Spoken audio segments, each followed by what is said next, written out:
The previous identical Bill C-282 would legislatively handcuff Canada and its trade negotiators. Certainly large subsidies that the United States offers. Its system, I think in many cases, Wisconsin dairy farmers would love to have what... We asked senators to put the collective interests of all Canadian industries first, rejecting Bill C-282. It began with a quiet law passed in Ottawa, one that barely made headlines outside Canada, but within weeks, its impact rippled across the border, sending shockwaves through America's heartland. The law was called Bill C-202, a piece of legislation designed to protect Canada's dairy industry from any future trade concessions. To most Canadians, it was a domestic shield, a way to keep local farmers safe from foreign pressure. But to the United States, it was something else entirely, a warning shot. As details spread, news networks lit up with the headline, "Happening Now, America's Dairy Industry on the Brink," after Canada's new export rules. For over half a century, dairy trade between the United States and Canada has been a tightrope walk, balanced on tariffs, quotas, and uneasy compromise. The U.S. produces far more milk than it consumes, relying heavily on export markets to keep prices stable. Canada, by contrast, runs a system known as supply management, controlling production and shielding its farmers from international competition. It's a system rooted in stability, but often viewed by Washington as protectionist. When the two countries negotiated the U.S.-Mexico-Canada Agreement, USMCA, dairy was one of the fiercest battlegrounds. The deal was supposed to give American farmers better access to Canadian markets. But U.S. producers say those promises were never fully honored. Under the USMCA, Canada agreed to create new tariff rate quotas, essentially limits that allow a certain amount of U.S. dairy to enter at lower tariffs. But in practice, Canadian authorities allocated most of those quotas to domestic processors rather than independent importers,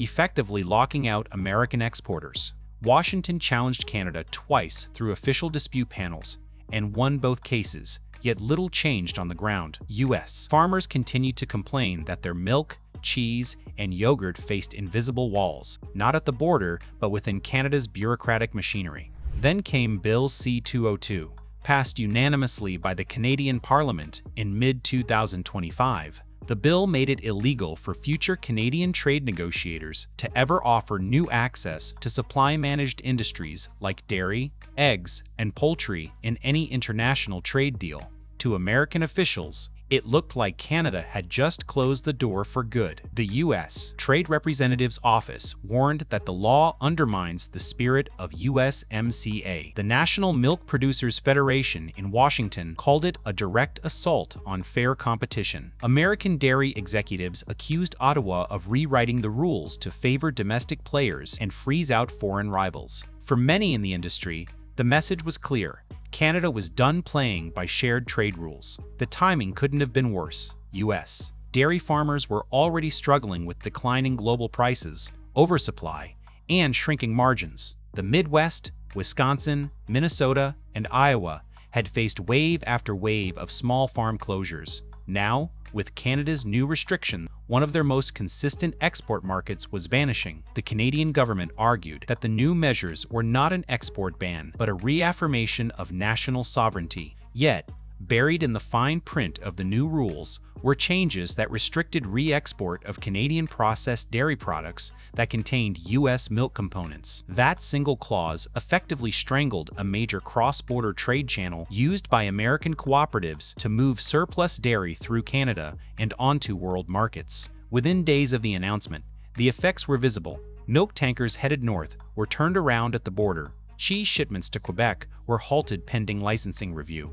U.S. exporters reported millions in losses as contracts were canceled overnight. On the Chicago Mercantile Exchange, milk futures plunged to their lowest level in years. Farmers who had already mortgaged their properties to survive past tariff fight found themselves staring at bankruptcy. In Wisconsin, local news aired heartbreaking images of farmers dumping thousands of gallons of milk into ditches because there was nowhere to sell it. Washington's response was swift and angry. Trump, who had recently reignited his America First economic agenda, called the Canadian law a disgraceful act of economic sabotage. In a press briefing, He declared that Canada wants to play rough. We'll play rougher. Behind closed doors, trade advisors discussed retaliatory tariffs on Canadian butter, infant formula, and other exports. U.S. senators from dairy-heavy states demanded emergency action. This isn't just about milk, said one lawmaker from Wisconsin. This is about whether Canada gets to break trade rules without consequence. In Ottawa, officials pushed back.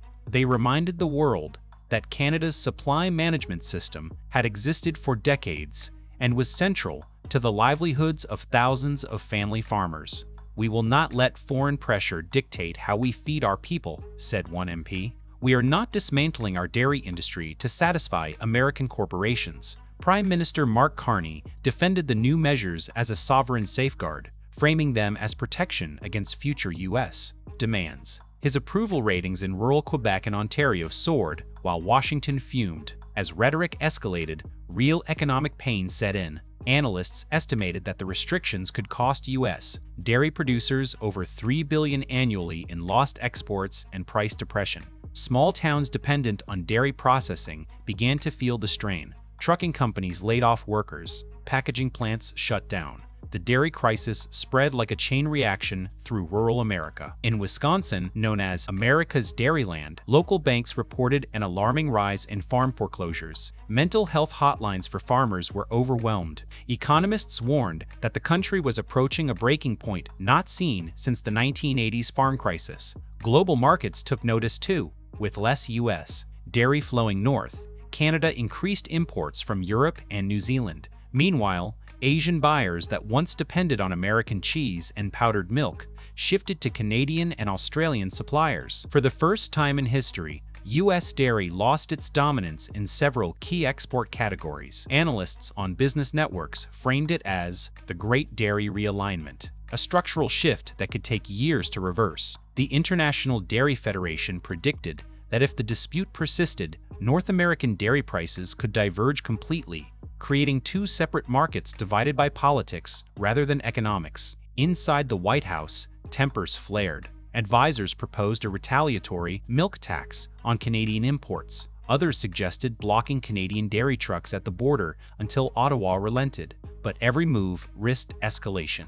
Canada's government hinted it could respond by cutting off American access to other agricultural goods like poultry and grain. The trade war that once revolved around cars and steel was now expanding to breakfast tables, to milk, butter, and cheese. Meanwhile, American farmers continued to speak out. "We're being crushed between two governments," said Tom Grady, a third-generation dairy farmer from Minnesota. "All we want is fairness. Instead, we're paying the price for politics." His frustration echoed across the region. Town halls turned into protest meetings. Co-ops drafted open letters demanding federal intervention. But the federal aid, announced by Washington, a $2.5 billion relief program, barely covered a fraction of the losses. "You can't bail out an industry every time a neighbor changes a law," warned one analyst. "This isn't relief, it's triage." In Ottawa, dairy boards celebrated what they called a victory for Canadian sovereignty. But even there, cracks appeared. Food manufacturers relying on imported U.S. milk proteins complained about rising costs. Retail prices for butter and cheese began to climb, angering Canadian consumers. Critics accused the government of fueling inflation for political gain. Still, the government stood firm, portraying the fallout as the price of independence. As the months dragged on, the standoff hardened. Negotiations through the USMCA dispute mechanism stalled. Both nations dug trenches around their principles. America insisting on market fairness, Canada defending domestic control. At global trade summits, other countries watched with fascination as two of the world's closest allies